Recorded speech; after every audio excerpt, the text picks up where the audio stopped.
Get that from the top. Yes. Welcome, everyone. God damn it! Take 4. Everyone, shut up.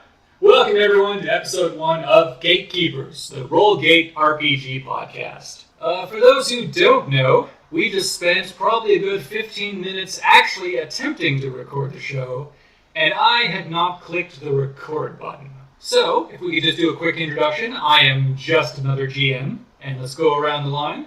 And I'm Taco Force. I am Lucy, known on RoleGate as Ella Blumeyer. Alright, and I currently run the Lamentations of the Frost Princess, Lamentations of the Flame Princess, the Frostbitten and Mutilated campaign. Lucy and Taco Force, what games do you currently run? Well, I currently run the DCC games, Battle on Pro Planet, and the Dungeon Ball Classic Zero to Heroes and Monster of the Week. I am running a lot of homebrew, most notably in the form of Something Wrong at the Crossroads Academy and Into the Rift. Alright, and then when we get into the story time section, we can talk about the games we are playing in, as well as fun things that have happened since our last recording. Anyway, Lucy and Taco Force, explain what RoleGate is. Go for it, Lucy. Sure, so RoleGate is an answer to Play by Post. It is a way of doing asynchronous roleplay online in a dedicated platform that doesn't require you to do a lot of hacking around problems like people have to do when they run games on Discord or over forums. And it's designed to do this in a way that gives you as much freedom and controllability as possible. And I think it does an excellent job. Yep. There's no applications, no long-winded backstory, and paying people, all that nonsense is out. Unless you really want to pay someone. That is something that's interesting. On competing platforms such as Roll20, competing not in the play-by-post, but in the online way to host a role-playing game, you get a lot of paid GMs. I wonder how long it's going to be before we start seeing those turn up on RoleGate. Hopefully never. I don't know what's going on with that. I think it's one of those things that may have just always existed, but it's small and niche, and I think that's what we're going to see. But anyway. Alright, so, since it has been, almost 2 weeks since our episode 0, let's go over the recent updates that have happened on RoleGate. Luckily, they're all listed right here on the homepage. So, Tell us what that homepage says. Yep, I'm reading it right now.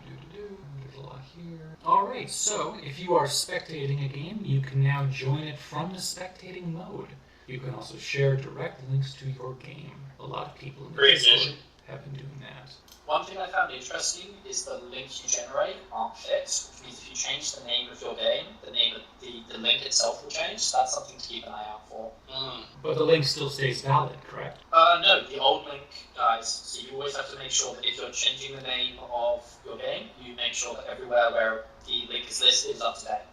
Okay. I hadn't seen that happen yet. Alright. It may have been fixed, but that was definitely the case when the feature was first introduced. Alright, we have also had a great update to the chat dialogue window. Both story posts and out-of-character chat can now be seen simultaneously. Yeah, I was kind of mixed on this at first, but after getting used to it, it's kind of nice. Yeah. And considering... go ahead. I was the same. It's certainly grown on me over time. One of the things that I find most concerning about it, though, is Div noticed some people in Discord who hadn't noticed the out-of-character chat functionality because it's now a bit more hidden. There's no longer a big button that says chat. So it'd be interesting to see how he solves that problem. Yeah, I used to click the chat button, or the little guy on the left to change it. You can't do it anymore. Yeah, now it's a tiny little toggle button, which can be a lot harder to see. Yes, I suspect that the UI is going to get a lot of changes as the next month or two goes by. Alright, and now we have bookmarks that have been added for people who are spectating and viewing games. We also get a nice ticker that shows how many unique views a game gets and how many people have bookmarked it, which... I'm going to substitute your use of the word nice for stress-inducing. More like addicting, because I am looking at my numbers going, come on, I gotta beat the other games, I gotta get more bookmarks, more views, more bookmarks. What am I doing wrong? You're not running a game about 14-year-olds.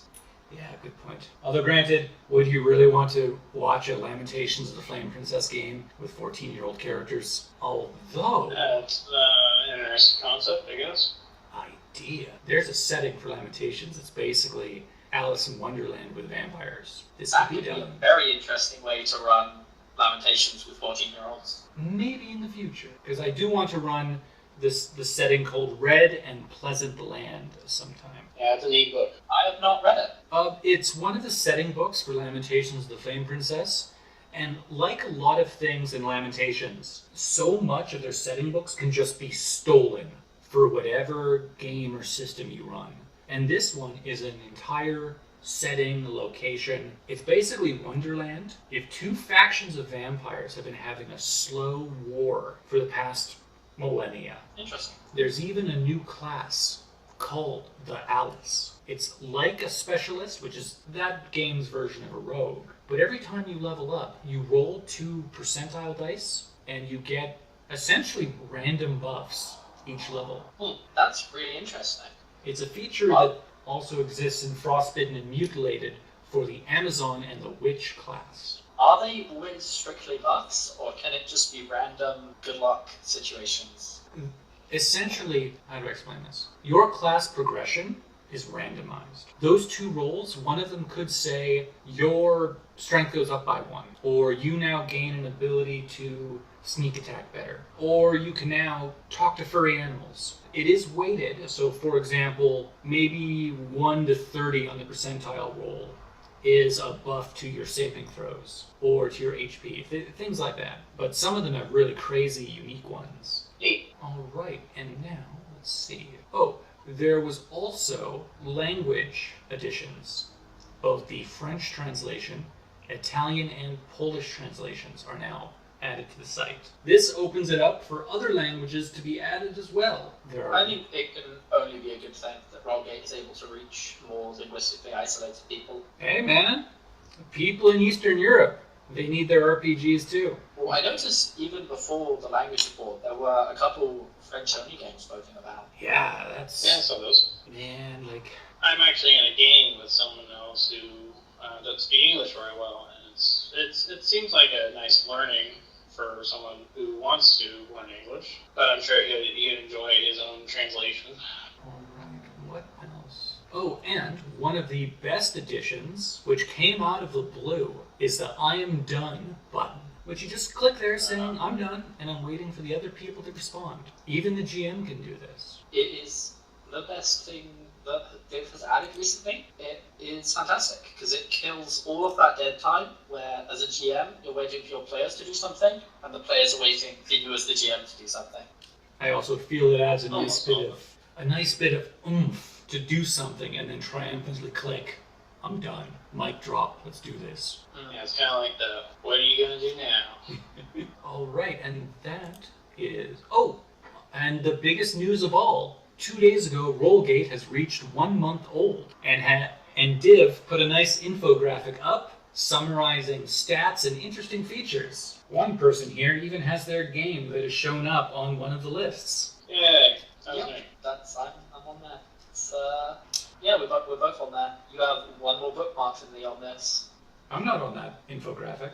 No, Tacos. Oh, yes. I'm on there with Crossroads at 9, and Tacos on there with Monster of the Week at 10. Which I really haven't gotten all that far. I don't know why there's so many bookmarks. I don't know who's bookmarking my things. I think I'm one of those. Alright, and finally, in the Vote for Features section, it has now been divided into 3 categories. Done, which are requests that have been completed. There's planned, which are requests that are feasible and likely to happen. And then there's also Patreon related, which is where all requests that would need something more, like added server space, extra funding, that kind of thing. Just so we know which requests we can actually make, really. Yeah, I took a peek at that. Yeah, that's pretty interesting. And everyone here and everyone everywhere is hoping for the inline dice roll. Especially if it can do multiple dice of different types. I think that should be handleable. I don't know if Git is planning on writing his own code for it, but I know there's a lot of libraries out there for just handling and dissecting dice notation. Yeah, let's hope that it can also handle counting successes instead of just straight adding, so that people can run things like World of Darkness or Ironclaw. Yeah, ultimately just adding more versatility into the dice system, letting us do more controllable custom pools, all kinds of things like that are just going to make the RoleGate experience so much more seamless. I'm still waiting for the, is it 60, 100 plus 5 system, but that aside, it's, the custom dice at the moment give you some options, but it would be lovely to see a lot more versatility come into that system. Yeah, for sure. Man, someone actually needs to make up some rules off the top of the hat about how to run 60, 100 plus 5. I want to see the bell curve on that. That could be your next 200-word RPG. All right, and is there anything to bring up regarding our previous episode? I know only one of you was there last time. No. You want to bring in the email at the moment?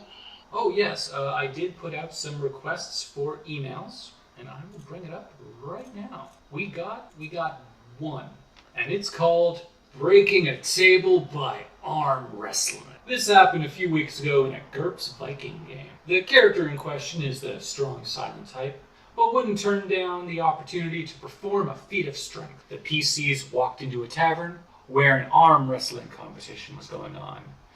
So Mr. Strong and Silent, let's call him SS, walks up to the table, cracks his knuckles, and proceeds to defeat everyone in the bar. Now, to make things more interesting, I calculated the damage taken by the table each time he slammed the table with the other guy's hand, treating it as an unarmed strike. And he actually managed to crack the table. The bar owner, fearing to incur the wrath of this giant guest, gave him free drinks for the rest of the night. All in all, it was a fun encounter and brought our most silent player into the limelight. Thank you, Justin. This was a great email.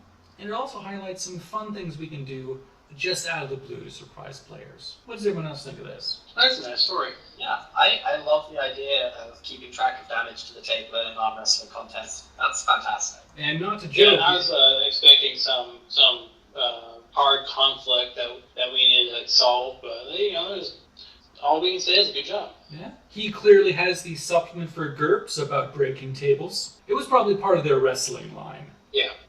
It depends on the wood type, the direction of the grain, varnish. How many forms do I need to fill in to get access to this? Does Unarmed Strike have Piercing Plus or Piercing Plus Plus against Pine? Yeah. No less than 4 separate forms. And what happens if I am suplexing a lucha wrestler into 2 of them stacked up? Does that count as a group attack against the tables? Or do the table get flanking against the wrestler? I think the tables get flanking against themselves. Surely the tables should get some kind of ganging up bonus as well. I think they only get the bonus if a couple ladders are brought into the mix. Alright, I guess that's enough. I think that's enough GURPS jokes for us this time, so let's move on. Alright, so let's go around the table talking about games we are running and playing in. If you have any fun stories about your games currently, bring them up. Lucy, let's start with you, because you're a guest on episode 1 here. Sure. I will open it up with, by far, the most active game that I'm running, that only started up a couple days ago, I think, which is Into the Rift. And the players in this have made far more progress than I've seen in any RoleGate. Just all of us seem to be around at the same time, and all of us seem to be constantly active. So the setting is... So role-playing for a lot of people is about escapism. It's about going to this fantasy world, or this different world where you can play interesting characters and do interesting things. And so I thought, what better than taking this interesting world you throw yourself into, and then going one layer deeper, and taking all the people from that interesting world, and throwing them into a more hellish, more evil, more everything is trying to kill you demonic hellscape of an interesting one. And so that's the premise of Into the Rift. Characters from a fairly generic fantasy setting are going into a place that is described as the plane of gods and demons, where everything is trying to kill you, and that's really the gist of it. They did some talking in a bar, got set up for their quest, went straight in there, met a demon hunter, and then immediately got attacked by a pack of demons, getting violently impaled in the chest, and various things like this, until one of them played baseball with the head of a demon and knocked it out of the courtyard, which was an incredibly fun moment and the first super crit of the game. So that's where that campaign is up to. The other one that I'm running that's had real progress is Something Wrong at the Crossroads Academy, which is the one that aforementioned made it onto that infographic of ones that have had quite a few viewers. This I really like. It takes advantage of one of the features of RoleGate, which is the ability for the GM to edit what players say. So the entire thing is set up as a mystery, and I initially introduced the fact that I was going to edit what people say by editing what they said to Britishisms. So if they said colour without a U, I would put the U in there. Using swear words that British people wouldn't use, I'd swap them to their British equivalents. And that was how I got the players used to this just sort of passively happening.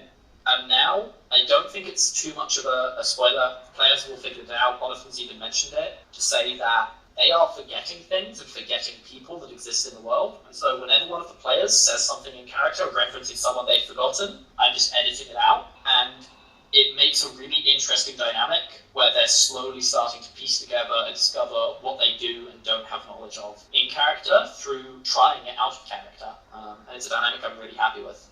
Yeah, it's a really neat way to go about doing things for mystery. It was used on me and tricked me pretty well when I first started using RoleGate, so I won't say who did it, but whoever's listening, they know.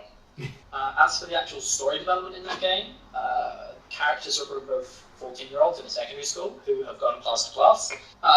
Nothing strange has happened at all, except for players drawing mysterious faces, filling maths notebooks full of scribbles of the same number, and one of the players turned into a fountain of blood as it started pouring from their ears, eyes, nose, and a little bit from their mouth. I've seen enough Evil Dead to know where this is going. So that was a fun experience, but she's fine now. The character is no longer a fountain of blood, and it'll be interesting to see how the players move forward. Are you playing in anything? I am playing in a few games, but they're all just starting up. My background is from being a game master, so I decided to start off by trying that in RoleGate. I'm in a Deadlands Reloaded game, which, despite running and playing a lot of Savage Worlds, I've never played the Deadlands setting, so I'm excited for that to get off the ground. And I'm in the Fantasy game. I have no idea how to pronounce that properly. That's being run by Azalord, which is just starting to get into its first encounter. All right. Taco Force, your turn. So I really haven't been prodding and pushing my players all that much. It's been kind of a busy 2 weeks. My Monster of the Week game has gotten underway. I got over the introductions, and all my players have been really great about linking their characters together in so many different ways that I can't even keep track of. They're investigating a sleepy New Mexican town, and they're finding out that the locals have something funny going on about them. They'll be in a normal conversation, they'll look over, and several locals are staring at them dead-eyed. Once they turn to look, they go back naturally to their business. So we'll see what that's about. Some kind of hidden cult or whatnot. Don't want to spoil it. And, Anything else? Yeah, I'm also running in my Dungeon Crawl Classic Zero to Heroes. Everyone has hit level 1 with the tragic death of a character being strangled to death by a vine boar.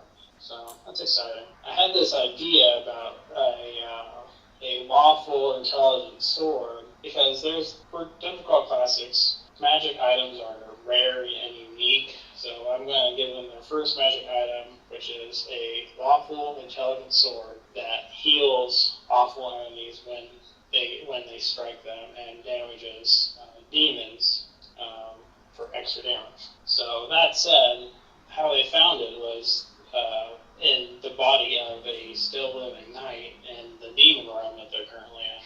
He was screaming and saying, "Draw the blade," and so they did, immediately killing him because the blade was keeping him alive. They have yet to actually pick it up and swing it around, so we'll see what happens when they do that. If they do that, players. Does anyone ever really know players? Yeah, who really knows? They're probably just going to kick it around, leave it on the ground. They don't want to touch the fancy sword. I immediately sell the item. What? Melt it down and use it to make some random jewelry that they then sell to a merchant. The item is priceless. You'll never get anything worth its value. Here's a barrel of fish. They'll try and sell it. Yeah. Have you ever tried selling something really expensive to someone with no money? No. I mean, you just end up settling for a lot less money than it's worth. Yeah. And then they can go adventuring with that character that they sell it with. So anyway, we'll see how that goes. Alright, anything else you're running or playing in? Oh, plenty, but it's kind of slowed down. Alright then, I'll continue on here.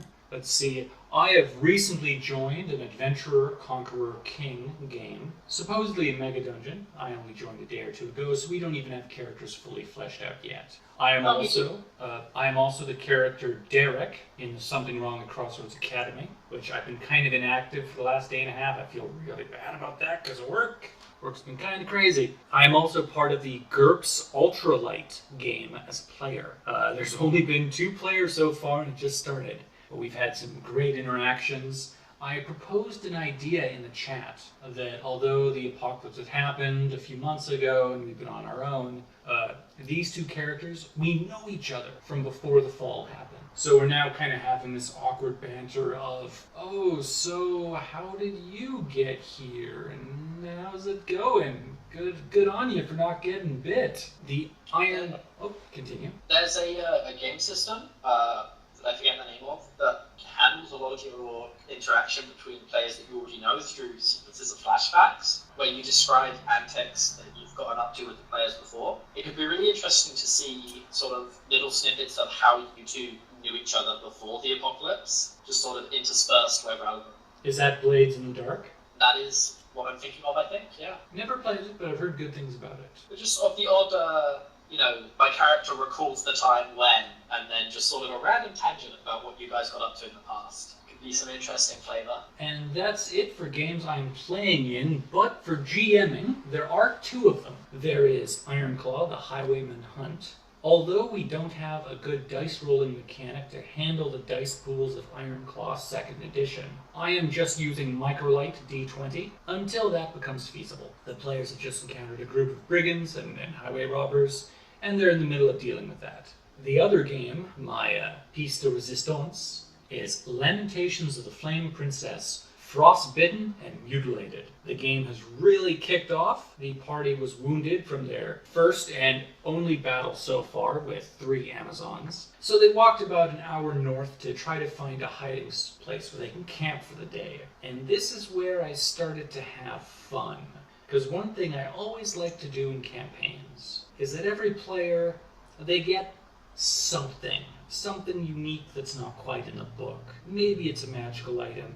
Maybe it's a helpful recurring NPC. Maybe it's something big.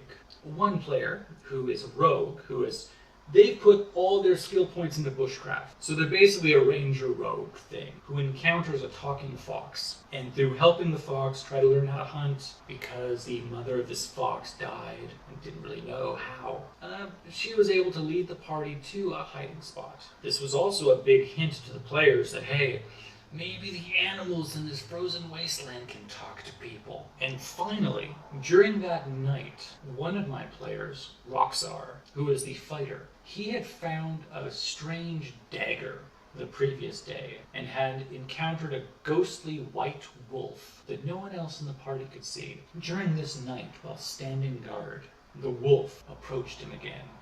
And he learned that when he picked up the knife, and had prayed to any god that would listen, this was the one that answered. And it was the Wolf Mother, the first and the last. Everything that howls and bears tooth and claw came from this god. And he is now kind of a cleric. He now has the ability once per day to turn animals, just like turn undead. I'd say he might be able to heal more than I can. And if any of you... I came in, I've cast twice and rolled 1 both times. Yeah, he can't heal. He's probably not... Okay, he's not actually getting cleric spells, because he's not a cleric, he's a fighter. But the whole idea of him having this patron deity that he works with and gets boons from, that's a thing. Although your guy, man, okay, so I try to Shanghai a player into being a cleric. I'm like, hey buddy, you want to be a witch or a cleric? Because we kind of need healing, because at the time we had 6 characters, and none of them could heal. So this guy shows up with a kick-ass idea for a character. The 2 times he's cast Cure Light Wounds. He's rolled a 1 on the die. Yeah, I love playing cards, so. Oh, man. Yeah. Pro tip for anyone who wants to immediately get an into whatever party of players you join, just be, hey, I want to be a cleric. Clerics are fun, man. Yeah, some people don't want to play clerics. And you can attribute all your rolls to the will of the gods. It is one of the things that made the Rift players a fast discovery. They have no healing abilities at all, and they are very cut up at the moment. Once years back in a real life game, it was either 4E or 5E. For whatever reason, through coincidence, no one had any healing capabilities. And we were getting our ass kicked. But we survived and scraped through. We had a rule we called the Survivor Island rule. The next person to have a character die, they had to pick a healer for their next character. And I know... And it's not like clerics are bound to be healers. Like, at first level, you only get one spell. You know, what are you just going to do? Sit around with your thumb up your butt after that? Well, for 4E, there were a lot of other options where you could still do stuff like healing. It's just no one had any of those classes. I think, so the way I'm handling it is I'm just letting the players get horribly beaten up, and they will realise how much one of them wants to learn healing. Like, I'm sure a member of the party is going to be like, I'm going to figure out how this bandages and medicine works so that we don't die. For me, speaking of clerics, I'm trying to be a cleric in the Adventurer, Conqueror, King system, as well as any other games that comes up, because there's a great character concept I want to roll with. You know how there's always talk about of paladins and how they can fall? Why does no one ever talk about how clerics can fall? Could you imagine being a cleric of a few levels and you, for whatever reason, fail your god? Or maybe in your time of need, a different god comes to your aid and you start getting cleric powers from them? Like, that is such a cool concept. Actually, in another game I'm playing a paladin that has lost his god, and when I went to do a heal spell or a lay on hands-esque spell, I described it as reaching out and to the tendrils of light, and once they respond, I wrap my hand around them, grasp and pull. So the power that was once unavailable has become available through sheer force of will. But think of it this way. Imagine if you were like an elf cleric of Lorelei, one of the elf gods from D&D, and you're in the Underdark, and you're dying, and it's your last moments, and you're praying for help. But then Lolth steps in and heals you, and now you're kind of indebted to Lolth, and you're like, oh no. And then Lorelei abandons you. You lose your cleric powers from them, but you can and still now you get can shoot webs out of your hands. Sweet! I am now Spider Elf. So I have a story about an interesting case of the opposite happening. In a campaign my partner was playing in, she plays this character who was fairly ambivalent to the gods. Acknowledged they exist, because they do in that setting, but didn't have any real affiliation with them. And I don't know the full details of the story behind it, but somewhere along the way, she managed to obtain the blessing of one of those gods, and instead of just being a physician-style healer, gained some magical healing. One day I've wanted to run a campaign where the gods are more direct in how they interact with players and the universe. Like the small style of gods, like from Greek mythology. And I've toyed with the idea of kind of the gods forcing you to get their powers. So, yeah, you can now heal. You have healing magic. Get to work. That is essentially what happened with my partner's character. Nice. God was just like, I take favor on what you've done. Have the power to magic heal. But I don't want your favor. Tough shit. Now get to work. The world needs saving. But Dad! It did create an interesting scenario where there was another player who couldn't accept... There was something going on where they couldn't work with followers of the god that my partner's character gained the blessing from. But that's fine, because my partner did the incantation in the name of that god, and the player was like, do we have to have a problem? And my partner's just like, no, I don't follow this god. I just have a spell from him. Yeah, I love cutting deals with players. And that's I love making deals as a player.